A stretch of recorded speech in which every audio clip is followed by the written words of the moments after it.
राजा शिवछत्रपती महाराज की।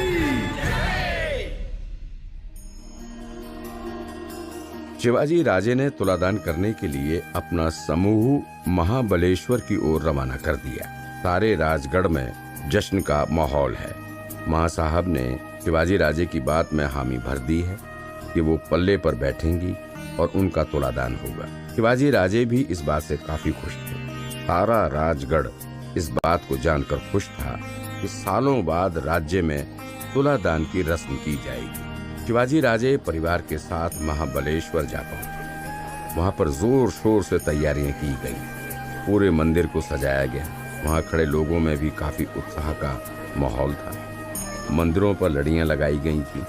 आसपास गोल टोप लगाए गए थे, मानो मंदिर नहीं महल की शक्ल हो। महाबलेश्वर का चेहरा बदलने लगा। मंदिर के चारों ओर मैदानों में डेरे, खेमे और शामियाने खड़े किए गए। मंदिर में चूने की पुताई भी की गई। शिखर चमकने लगा था। मंदिर के फर्श को और चमकाने के लिए उसकी अच्छे तरीके से सफाई भी की गई थी। लताओं और पल्लवों की माला भी वहां पर लटक कर सारे मंदिर की शान बढ़ा रही थी। पुरोहित और आचार्य हर छोटी छोटी पूजा की सामग्री और होने वाली विधियों पर ध्यान दे रहे थे ताकि तय मुहूर्त पर सारी रस्में खत्म हो सकें। तभी शिवाजी राजे वहां पधारे। लोगों में एक उमंग सा उमड़ पड़ा। सबने शिवाजी राजे का सत्कार किया। राजे ने सबका अभिवादन भी किया। शिवाजी राजे ने आकर सबसे पहले वहां के शिवलिंग के दर्शन किए, मत्था टेका और सबने शिवाजी राजे के साथ ही शिवलिंग को नमन किया। महाबलेश्वर पावन धर्मस्थली थी। यहाँ पर 5 नदियां बहती हैं और उन नदियों के नाम है कृष्णा, कोयना, वीणा, गायत्री और सावित्री। जगह बड़ी ही सुंदर थी और इस तुलादान के अवसर से तो चकाचौंध और बढ़ गई थी। ऐसा लग रहा था जैसे सब शिवाजी राजे के ही आने की राह देख रहे थे। एक शख्स ने भीड़ में खड़े अपने दूसरे मित्र से कहा। इस बात का जवाब देते हुए दूसरे व्यक्ति ने कहा, शिवाजी राजे आ रहे हैं तो सब शिवाजी राजे की ही राह देखेंगे ना, तो तुम्हारी राह थोड़ी देखेंगे। इन मीठी बातों के बीच शिवाजी राजे ने माता जीजाबाई को बुलाने का आदेश दिया। एक ही पल में 2 सैनिक दौड़कर गए और जीजाबाई को बुलाने के लिए उनके कमरे की तरफ कदम बढ़ा दिए।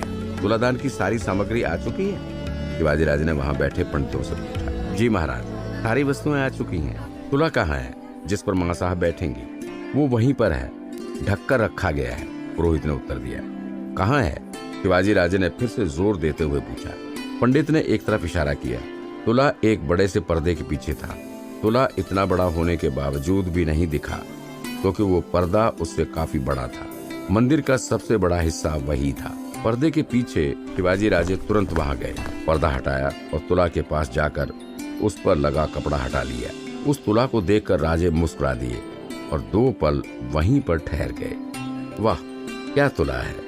इसमें जब मां साहब बैठेंगी तो रौनक कुछ और ही होगी। काश कि मैं इस तस्वीर को कैद कर पाता ताकि इसे बार बार देख सकूं। शिवाजी राजे उस तुला को देखकर जैसे अभिभूत हो गए थे। वो अपना ध्यान उस तुला से हटा ही नहीं पा रहे थे। उसी वक्त वहां उनकी मंडली तानाजी, फिरंगोजी, माणकोजी वगैरह आ गए। सब शिवाजी राजे को देखकर उनकी भावनाओं को महसूस कर रहे थे। सबको इस बात की खुशी थी कि शिवाजी राजे आज बेहद खुश हैं। सभी अब मां साहब के इंतजार में खड़े थे। मां साहब कहीं दिखाई नहीं दे रही? तानाजी ने पूछा। आते ही होंगे, फिरंगोजी ने कहा। ये बात हो ही रही थी कि तभी ढोल नगाड़े बजने शुरू हो गए। शिवाजी राजे और सभी सदस्यों ने मंदिर के प्रांगण की ओर देखा। शिवाजी राजे को अपनी मां साहब की आहट जानकर काफी खुशी हो उठी और वो तुला कक्ष से निकलकर सीधा मंदिर की सीढ़ियों के पास दौड़ गए। वहां मां साहब मंदिर के पास पहुंच गई। शिवाजी राजे उन्हें देखकर जैसे सादगी के सागर में खो गए। उनकी माता ने श्वेत वस्त्र धारण किया था। उस श्वेत वस्त्रों में मां साहब किसी पवित्र काया से कम नहीं लग रही थी। आइए मां साहब, आपकी ही राह देख रहे थे, शिवाजी राजे ने कहा। बड़ा सारा इंतजाम कर लिया है शिब्बा, मां साहब ने जवाब दिया। वो तो होना ही था, आपका तुलादान जो हो रहा है। सब लोग काफी उत्साहित हैं। आइए तुला कक्ष की ओर, सारी सामग्री तैयार है। शिवाजी राजे ने अपनी माता को भीतर ले जाते हुए कहा। मां साहब एक पल के लिए आसपास देखने लगी। लगभग सारा राजगढ़ महाबलेश्वर आ पहुंचा था। ये क्या शिवा, तूने तो सारे गढ़ को ही इकट्ठा कर लिया। मां साहब ने कहा, ये मेरी वजह से नहीं आए हैं, ये आपकी वजह से आए हैं। सबको अरसे बाद मां साहब के दर्शन हो रहे हैं, तो कोई इस मौके को गंवाना नहीं चाहता है। तभी लोगों में से किसी ने गर्वित सुर में चिल्लाया, आज तो धन्य घड़ी है, हमारी माँ हमारे सामने साक्षात खड़ी है। जीजाबाई ने आवाज सुनी, फिर उन्होंने शिवाजी राजे की ओर देखा। उनके आंसू निकल आए, वो हर्ष से प्रफुल्लित हो उठे। मुझे तो यकीन ही नहीं हो रहा है कि ये सब वाकई मेरे लिए आए हैं, जीजाबाई ने अविश्वास के साथ कहा।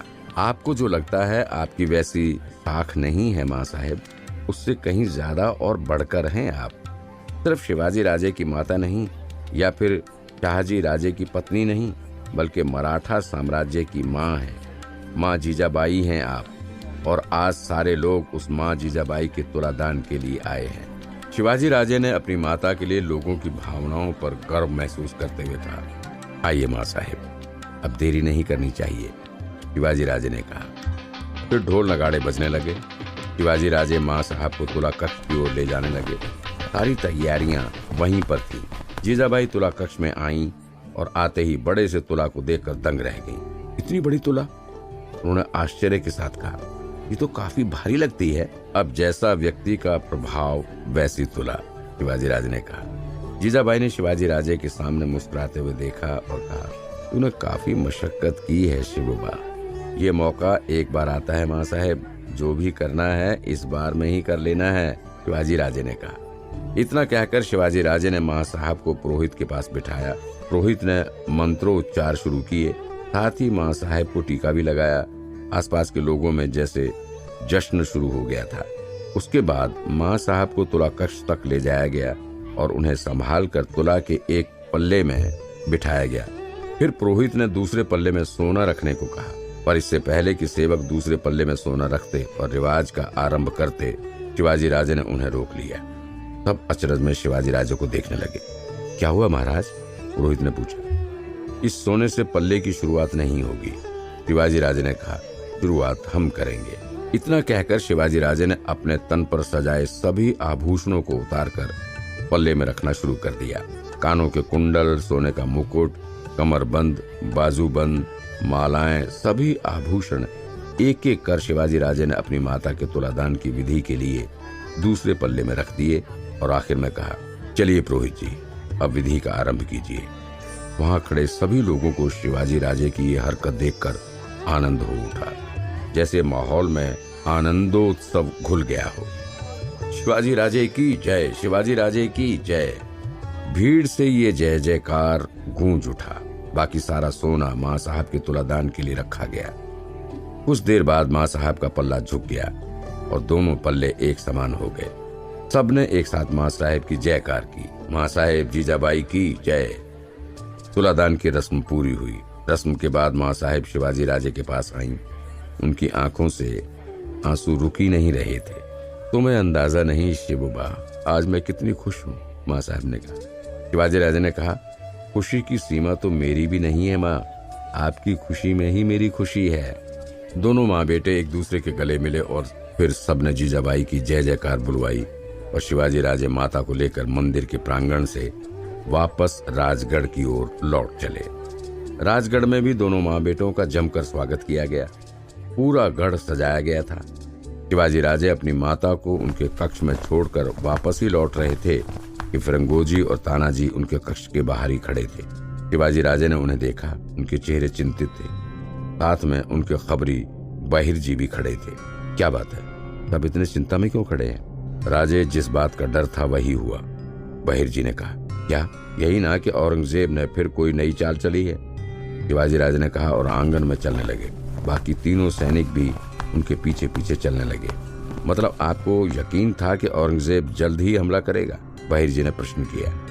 हाँ, औरंगजेब को जिस तरह हमने पिछले कुछ दिनों से मात दी है, वो जरूर तिलमिला उठा होगा। ऐसे में उसका हमला करना लाजमी है, शिवाजी राजे ने कहा। पर राजे, इस बार उन्होंने कमान मिर्जा राजा जयसिंह को सौंपी है, बहिर जी ने कहा। शिवाजी राजे एकदम से रुक गए। क्या, जयसिंह को कमान सौंपी है? शिवाजी राजे को आश्चर्य हुआ। हमने तो सुना है जयसिंह 60 वर्षीय बुजुर्ग सेनापति हैं। शिवाजी राजे ने पूछा। हाँ राजे, आपकी बात तो बिल्कुल सही है, पर वो युद्ध कौशल में अव्वल माने जाते हैं। उसने जिंदगी भर बस राजनीति और दाव पेच ही की है, बहर जी ने जानकारी दी। शिवाजी राजे फिर आंगन में चलने लगे। वो सीधा युद्ध कक्ष की ओर आगे बढ़ रहे थे। शिवाजी राजे ने इशारे से वहां आए सभी मेहमानों को तुरंत बर्खास्त करने के लिए कहा। द्वार पर खड़े पहरेदार शिवाजी राजे का इशारा तुरंत समझ गए और उन्होंने सबको एक ही बार आदेश देकर वहां से रवाना किया। कुछ ही पलों में पूरा दरबार खाली हो गया। गढ़ का मुख्य प्रांगण खाली हो गया। शिवाजी राजे अब तक युद्ध कक्ष में प्रवेश कर चुके थे। उनके पीछे उनकी पूरी मंडली आ चुकी थी। शिवाजी राजे ने तुरंत नक्शा निकाला और मेज पर बिछाया। वो फिर से मराठा साम्राज्य में बनी छावनियां देखने लगे। शिवाजी राजे नक्शे को देखकर ये साझा करने की कोशिश कर रहे थे कि ऐसी कौन सी जगह है जहां जहां औरंगजेब अब नजर गड़ा सकता है। तानाजी अब तक शिवाजी राजे की नजर को पहचान गए थे, पर शिवाजी राजे के मन में क्या रणनीति चल रही होती है वो केवल शिवाजी राजे ही बता सकते हैं। फिर भी तानाजी ने अनुमान लगाते हुए कहा, हमें लगता है औरंगजेब फिर से कोंकण की ओर रुख करेगा, वहीं ऐसी जगह से जो वो फतेह नहीं कर पाया है अब तक। हमें लगता है कि औरंगजेब फिर से पूना सर करने के लिए आएगा। मुख्य जिला जीतने के बाद वो वहां से अपना राज्य चलाना चाहेगा, रंगोजी ने अनुमान लगाया। पर औरंगजेब ने मिर्जा राजा जयसिंह को कमान सौंपी है और राजा जयसिंह हमेशा से सबसे हटके फैसले लेने में काबिल हैं। माणकोजी ने अपना अनुमान पेश किया। इस बीच शिवाजी राजे एकदम खामोश थे। वो केवल सोच रहे थे। शिवाजी राजे ने कुछ पल सोचा, फिर बगल में रखे पानी के मटके से पानी पिया और पानी पीकर वो वापस मेज के पास नहीं आए। पूरी सभा के इर्द गिर्द घूमने लगे और सोच विचार करने लगे। सब शिवाजी राजे को बस देखे जा रहे थे। क्या बात है राजे, कोई परेशानी? येसा जी ने शिवाजी राजे की चिंता करते हुए पूछा। अब चिंता है इसलिए तो सोच रहे हैं येसा जी, शिवाजी राजे ने कहा। मुझे लगता है कि जिस तरह से औरंगजेब अपने सभी सेनापति नियुक्त कर रहा है वो शारीरिक से ज्यादा मानसिक बल का इस्तेमाल करेगा। शिवाजी राजे ने अपना अनुमान लगाते हुए कहा। सब ये सुनकर सोच में पड़ गए। औरंगजेब ने अब तक शाइस्ता खान, कहर तलब खान, राय बाघिन, ख्वास खान, सामंत, इन सब का इस्तेमाल कर लिया है, शिवाजी राजे ने कहा। तानाजी ने उनकी बात को बढ़ावा देते हुए कहा, और उनके सबसे काबिल तलवारबाज को तो आपने सामने से मार गिराया राजे। हाँ, मुझे एक ही बात फिलहाल समझ में आ रही है कि औरंगजेब ने एक ऐसे सेनापति को कमान सौंपी है जो बूढ़ा है पर साथ में काफी चतुर भी है। वो बैठे बैठे शासन करने वालों में से एक है, इसलिए वो बड़ी सेना लेकर भले ही आ जाए पर उसका इस्तेमाल करेगा नहीं, शिवाजी राजे ने बात समझाते हुए कहा। इतना कहकर शिवाजी राजे युद्ध सभा से बिना कुछ कहे निकल गए। रंगोजी और तानाजी ने एक दूसरे के सामने देखा और वो वहीं पर बैठकर सोच विचार करने लगे। बाकी पूरी मंडली आहिस्ता आहिस्ता तितर बितर हो गई। राजगढ़ में पूरे दिन शांति बनी रही। सब अपने अपने कक्ष में बैठकर ये मंथन कर रहे थे कि आखिर मिर्जा राजा जयसिंह एक हिंदू सेनापति हैं, तो वो हिंदू होकर एक हिंदू को मारने क्यों आ रहा है। पर शिवाजी राजे के मन में दूसरी पहेली चल रही थी। शिवाजी राजे ने तुरंत जाकर चुपचाप बहिर जी के मदद से गढ़ के आसपास के जितने भी खबरी खाने थे वहां जाकर तलाश की। शिवाजी राजे ने भेष बदल कर जाना चाहा और साथ में बहिर जी ने भी भेष बदल लिया।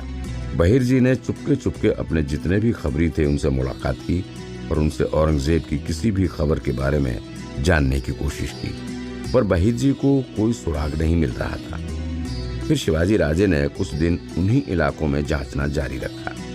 बहिर जी को शिवाजी राजे की ये हरकत समझ न आ रही थी। राजे, ऐसा क्या है यहाँ कि जिससे आपको कोई ठोस सुराग मिल ही जाएगा? शिवाजी राजे ने कहा, मैंने मिर्जा राजा जयसिंह के बारे में सुना है। वो जमीनी हकीकतों का काफी इस्तेमाल करता रहता है। वो अक्सर किसी सेनापति को डराने के लिए पहले वहाँ के लोगों तक वो खबर पहुँचा देता है ताकि लोगों की नस नस कांप उठे और सीधा असर हो जाए राज्य पर। फिर जब तक राजा तक बात पहुँचे प्रजा पहले से टूट चुकी होती है। बहिर जी शिवाजी राजे की इस तरकीब से काफी प्रभावित हुए और उन्होंने बात को समझकर तुरंत अपने बाकी सभी खबरियों को तलाशना शुरू कर दिया। तीसरे दिन शिवाजी राजे गढ़ के दरवाजे पर भेष बदल कर बैठे थे। तभी उन्हें एक आदमी वहां से अंदर आते दिखा। उसके पैरों पर चोट के निशान थे। शिवाजी राजे को उसकी चाल कुछ ठीक नहीं लगी। उस आदमी ने दरवाजे पर बसे दो झोंपड़ों के पास बैठे लोगों से मिलकर एक चिट्ठी पकड़ा दी, कुछ बात की और वहां से फरार हो गया। उन दोनों आदमियों को ये पता न था कि वो कौन था, पर वो शख्स वही करना चाह रहा था जो शिवाजी राजे ने अनुमान लगाया। शिवाजी राजे तुरंत उस आदमी के पास भाग कर गए और चिट्ठी उसके हाथ से छीन ली। वो आदमी चौंका। अरे भाई क्या है, ऐसे चिट्ठी क्यों छीन रहे हो? उस आदमी ने शिवाजी राजे से पूछा। वो उन्हें पहचान न पाया। माफ कीजिएगा, वो मेरे लिए लाया था, दरअसल वो मेरा दोस्त था। शिवाजी राजे ने यह बहाना देकर चिट्ठी ली और वहां से तुरंत निकल गए। उन्होंने कुछ दूर जाकर चिट्ठी खोली तो उसमें लिखा था, मराठा साम्राज्य डूबने वाला है, फौरन बस्ती खाली कर दो। आखिर वो चिट्ठी किसकी थी, कहां से आई थी और शिवाजी राजे उस चिट्ठी का अब क्या करेंगे, जानेंगे अगले एपिसोड में।